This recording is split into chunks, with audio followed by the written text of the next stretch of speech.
ನಮಸ್ತೆ, ನಾನು ನಿಮ್ಮ ಕರ್ನಾಟಕ ಕ್ಯಾಬಿ. ಇವತ್ತಿನ ವಿಷಯ, ಪೋಷಕರು ಮಕ್ಳಿಗೆ ಗಾಡಿ ಕೊಡ್ಬೇಕಾದ್ರೆ ಒಂದು ಸತಿ ಯೋಚನೆ ಮಾಡ್ಕೊಳ್ಳಿ. ಇದು ನೋಡಿ ಏನಾಗುತ್ತೆ ಅಂತ. ಅಷ್ಟೇ ಚಿಕ್ಕ ಮಕ್ಳು ಗಾಡಿ ಓಡಿಸ್ಕೊಂಡು ಅನ್ನೋದು.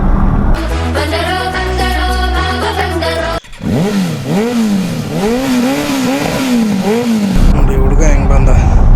ಸ್ವಲ್ಪ ಹೆಚ್ಚು ಕಮ್ಮಿ ಆಗಿದ್ರು ಏಟಾಗ್ತಿತ್ತು. ಆಮೇಲೆ ಪೋಷಕರೇ ಇದನ್ನು ಅನುಭವಿಸ್ಬೇಕು. ನೋಡಿ ಯೋಚನೆ ಮಾಡಿಕೊಡಿ ಗಾಡಿಗಳನ್ನ.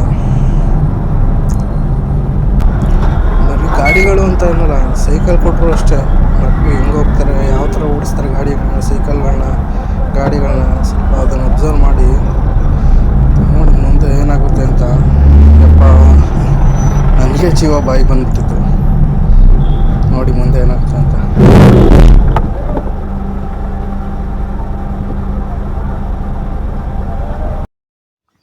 ನೋಡಿ ಹುಡುಗ ಆ ಸೈಕಲ್ ಏನು ಮಾಡಬೇಕು ಅಂತಲೇ ಗೊತ್ತಾಗಲಿಲ್ಲ ನನಗೆ. ಯಪ್ಪ, ಒಂಚೂರು ಮುಂದೆ ಹೋಗಿದ್ರು ಮೇಲೆ ಹತ್ಬಿಡ್ತಿತ್ತು ಗಾಡಿ. ಯಪ್ಪ, ಹುಷಾರು ಗಾಡಿಗಳು ಕೊಡ್ಬೇಕಾರೆ.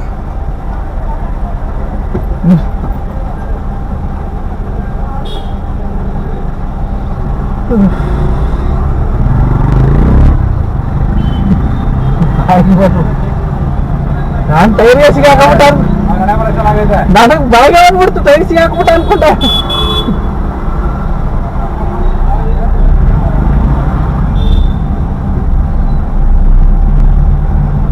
ಇಂಜನ್ ಏಟಾಗಿಲ್ಲ ತಾನೆ.